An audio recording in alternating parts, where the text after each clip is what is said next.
Hello，大家好，我是老歪。还记得我们上一集教大家怎么切去叶子还有叶脉吗？我们今天要接着完成后面的步骤，把这件作品继续的完成哦。上次我们已经把叶子跟叶脉都修磨完整，也切锯完整了。接下来要做的就是把它们焊接在一起。首先，我们会在叶子跟叶脉上面涂满了助焊剂。这个动作是为了要防止金属在焊接的过程中氧化，所以助焊剂是必要的。然后接着我会在叶脉上面放上高温焊药，然后让高温焊药先融化在叶脉上。这样子做的好处是，等一下在焊接的时候，焊药比较不会乱流，它可以更稳定的让叶脉服贴在叶子上。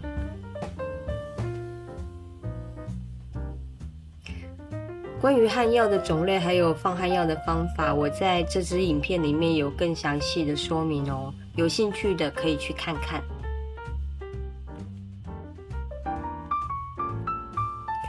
然后焊接的时候，焊药的温度跟顺序也很重要，我们会依照高温、中温、低温的顺序来接续使用。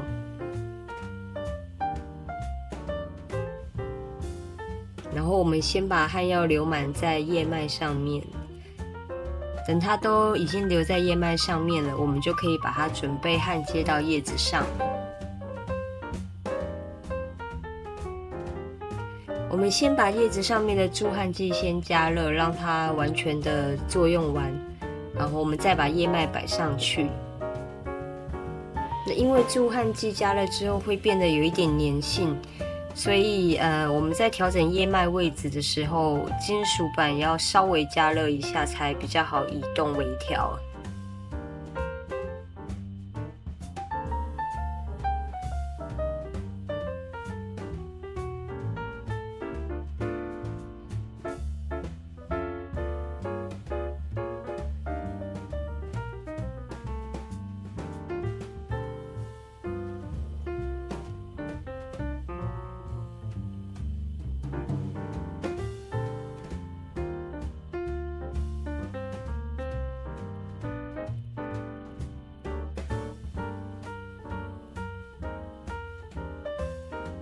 等我们位置都确认好之后，就可以用比较大的火去均匀加热叶子，让叶脉上面的焊药顺利的往下流动。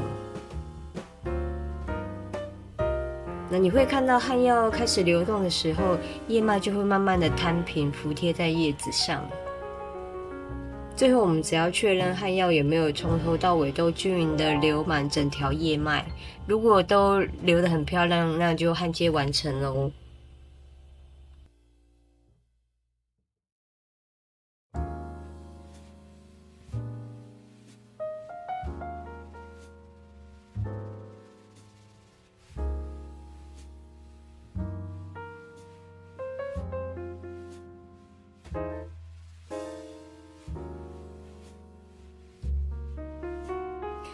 我们其他的2片龟背玉叶子，其实也是用一样的方法来焊接。如果你可以在制作商品的时候想要更有效率，我会建议可以把相同的步骤集中在一起做。比方说像龟背玉的叶子，如果你做3款或5款，我会喜欢一起切锯、一起研磨、一起焊接或一起染色。这样子整个流程下来，不但会快很多，手法也会很一致，那作品的完成度也会比较整齐。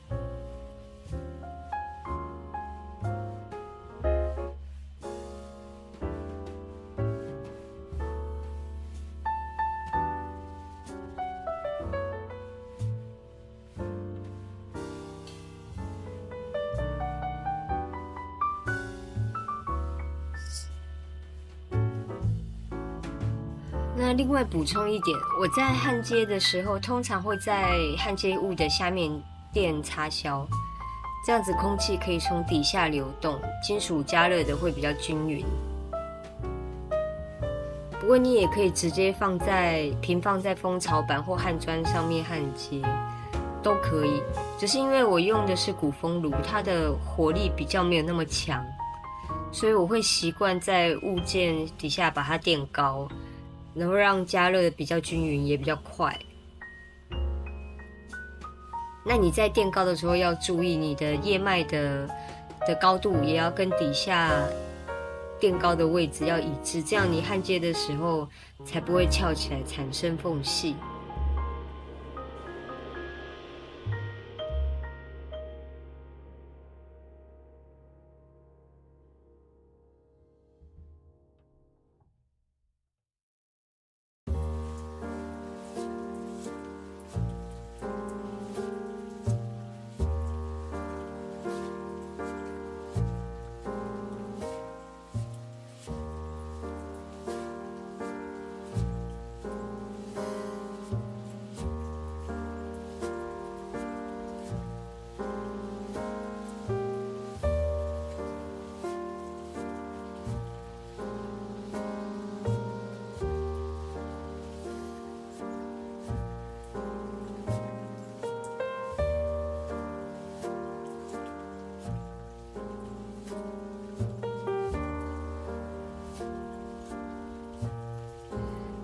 在焊接之前，我们花一点时间把位置都确认好，这个真的很重要。因为一旦你开始焊接，它的位置基本上是不能再调的，除非你整个把它拔起来，重新整个磨掉，再重焊一次，这个会花很多时间。所以我会建议，宁可你在事前多花一点时间，把位置摆到最理想的状态，再开始焊接。还有不太建议焊药直接摆在旁边等它流过去，因为我们叶子的表面几乎都是平的，事后是比较不好再修整，所以我自己是习惯先把焊药溶在叶脉上面再来焊接，这样不会有多余的焊药，焊接出来的焊线会比较漂亮。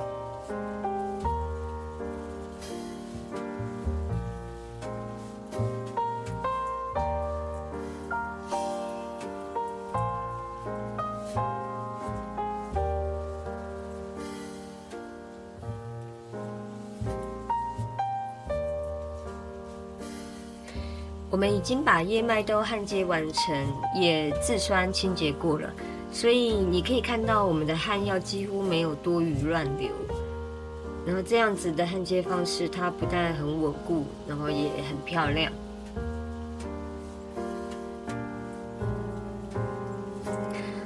那有些人会觉得哦，我做到这里其实就已经可以是完成品了。但我会觉得这样子平面的状态看起来比较不自然，因为我做的是自然的元素，所以我会希望帮它加上一点弧度。我准备了一个牛皮沙袋，它可以在上面自由塑形。我会搭配一支细胶圆锤，在沙袋上面敲出自然的弧度。我希望这个弧度不要太大，就像叶子微微弯曲一样，看起来比较有生命感。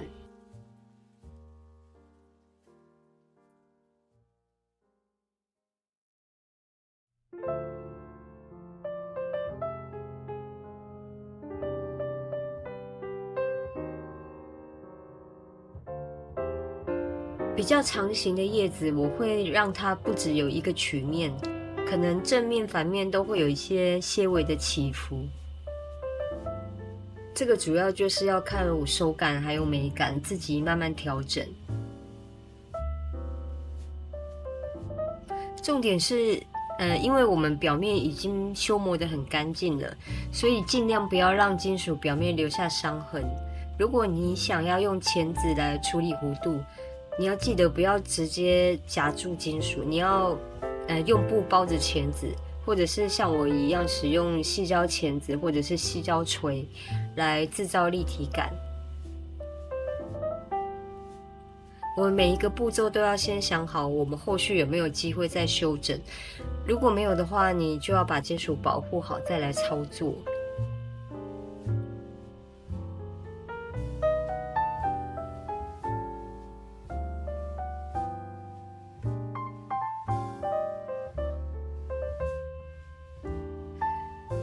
因为这3片龟背玉叶子是我本来就打算要做成坠子，所以我把上面多出来的叶脉会直接让它当成坠头。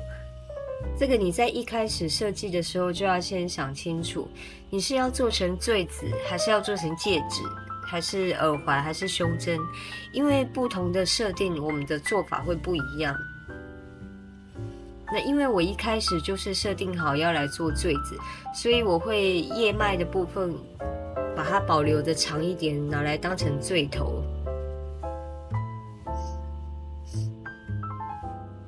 那我会在这个顶端磨出一个角度，让它平贴在叶子上，焊接的时候线条会比较漂亮。我用来研磨的这个工具是上次跟大家介绍过的氧化铝磨片。那操作的时候要小心，因为这个磨片很锋利，不小心的话很容易被割到。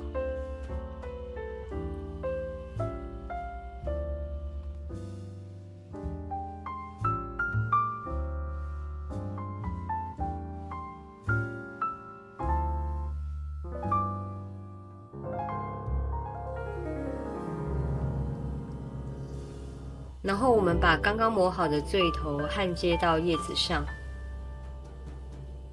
这边你可以用中温或是低温焊药，主要是焊接的时候焊药不要放得太多，我们可以让接点自然一点。如果焊药给的太多，你之后还要花时间去修掉多余的部分。焊药的量只能靠经验去掌握，我会建议你一开始不要放的太多，不够的话我们可以再补，这个比给的太多再来磨掉来的省事。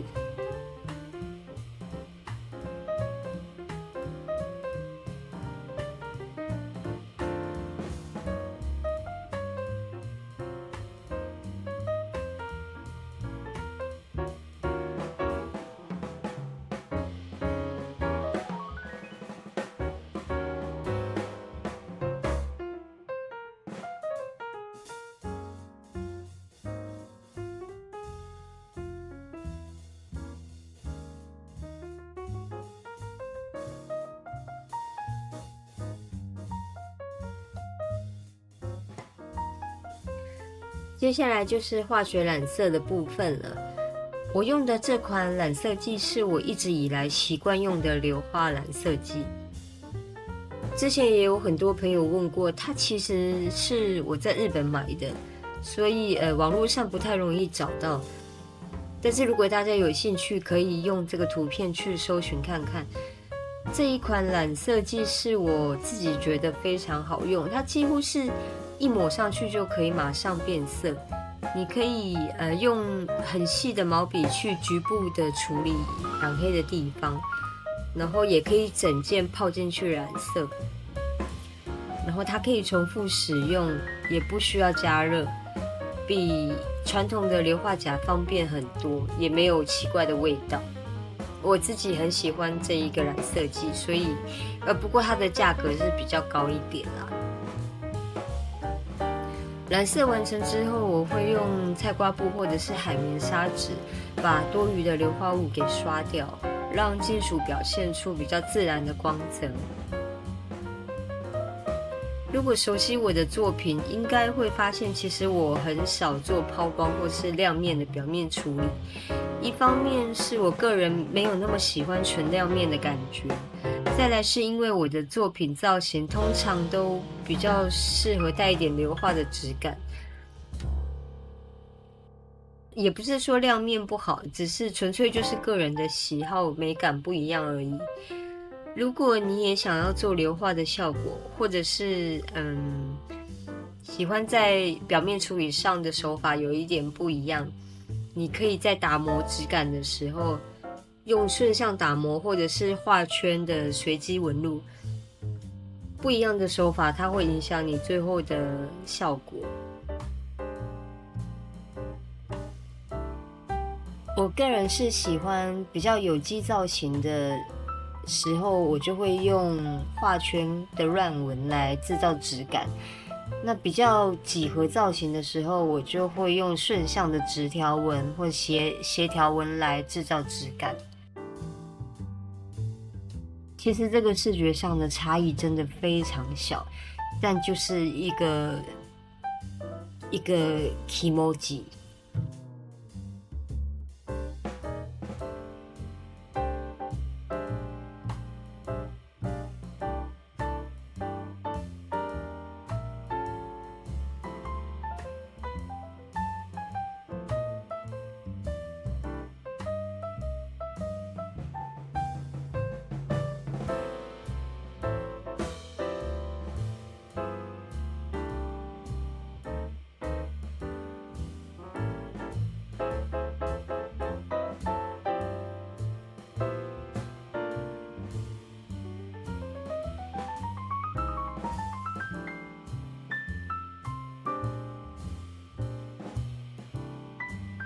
最后一步，我会用金属蜡来保护表面。我用的是文艺复兴蜡，它的质地很细，不只可以减缓金属氧化，还可以让染完颜色的表面看起来更温润。那我这边用的是不要的牙刷，我们拿来可以刷到缝隙。蜡上好了之后，我们就用软布把它均匀推开。这样子基本上作品就完成了。大家可以看看自己的作品，因为最后的表面处理方式决定了整个作品的风格跟个性，没有哪一种做法一定比较好。重点是依照自己的喜好跟风格去挑选你要的最后的表面处理。